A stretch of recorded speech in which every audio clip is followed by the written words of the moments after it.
கனடாவில் ஒன்டாரியோ மாநிலத்தில் இப்போ வாரக்கிழமை பிப்ரவரி 27 மாதம் 27 தேர்தல் நடக்குது. அதுக்கு நீங்களும் பங்கு பெறணும்.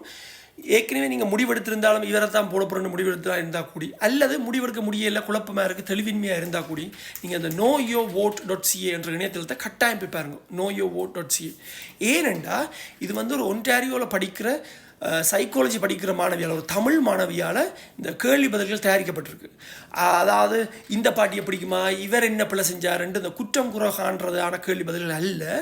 இது வந்து அவள் வந்து என்ன செஞ்சுக்காண்டா எல்லா அரசியல் கட்சிகளின் பாலிசி டாக்குமெண்ட் எடுத்து அவையின் கேம்பெயின் ப்ராமிசஸ், அவை என்ன மக்களுக்கு வாக்குறுதி கொடுக்கணும்ன்றதை பொறுத்து, இப்போ இன்டர்வியூகள் பேட்டிகள் என்ன கொடுக்கணும், அதில் என்ன அவை வாக்குறுதிகள் கொடுக்கணும், அவையின் கருத்துக்கள் எப்படி இருக்குது, இதுகளை அலசி ஆராய்ந்து அவள் அறிவுசார் கேள்விகளாக கேட்கப்பட்டிருக்கு. அதாவது பல பேர் எனக்கு தெரியும் இந்த ஒருத்தர் கூட வடிவ கணக்கு கதைக்கிறார் அல்லது அட்வர்டைஸ்மெண்ட் பண்ணுறாருன்றதுக்காகவே வாக்கு போடுறாக்கள் கூட பேர் இருக்கணும். அப்படி இல்லாமல் நீங்கள் ஒரு அறிவுசார் முடிவெடுக்கிற மாதிரி ஒரு கேள்வி ஒன்று இணையத்தில் செய்யப்பட்டிருக்கு. நிகழ்கால பிரச்சனைகள், பொருளாதார பிரச்சனையாக இருக்கட்டும், கரண்ட் எக்கனாமிக் இஷ்யூஸ், இதுகளை வச்சு தான் அந்த கேள்வியில் கேட்கப்படுது. அந்த கேள்வியில் ஒரு இந்த கட்சி அந்த கட்சி என்று நீங்கள் கண்டுபிடிக்கல, அதில் ஒன்றும் சொல்லப்பட்டிருக்காது.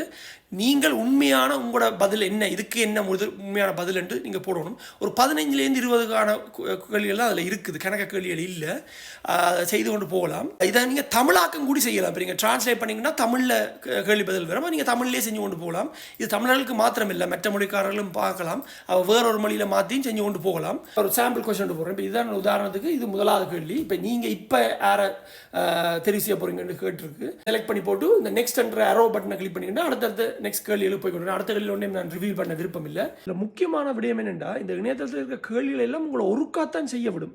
அப்போ நீங்கள் செஞ்சு போட்டு இடையில விட்டுட்டு போனீங்கன்னா உங்களை திரும்ப வந்து செய்ய விடாது.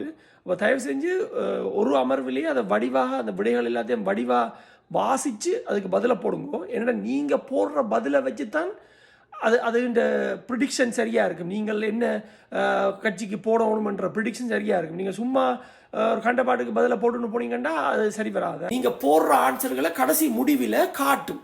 அதாவது நீங்கள் என்ன பதில் போட்டீங்கள், மற்ற கேள்விகளுக்கு எவ்வளோ விதமான மக்கள் அது பதில் போட்டிருக்காங்கன்ற பெர்சன்டேஜும் காட்டும். ஆனால் அதை விட முக்கியமாக நீங்கள் போட்ட பதில்களை வச்சு அதை எந்த கட்சிக்கு நீங்கள் போடணுமென்ட்டு ப்ரிடிக்ட் பண்ணும்.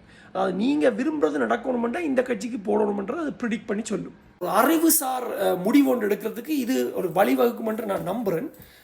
கட்டாயம் ட்ரை பண்ணி பாருங்க. மற்ற பல பேருக்கும் தண்டுங்க. ஒரு தமிழ் சைக்காலஜி மாணவியால் செய்யப்பட்டது.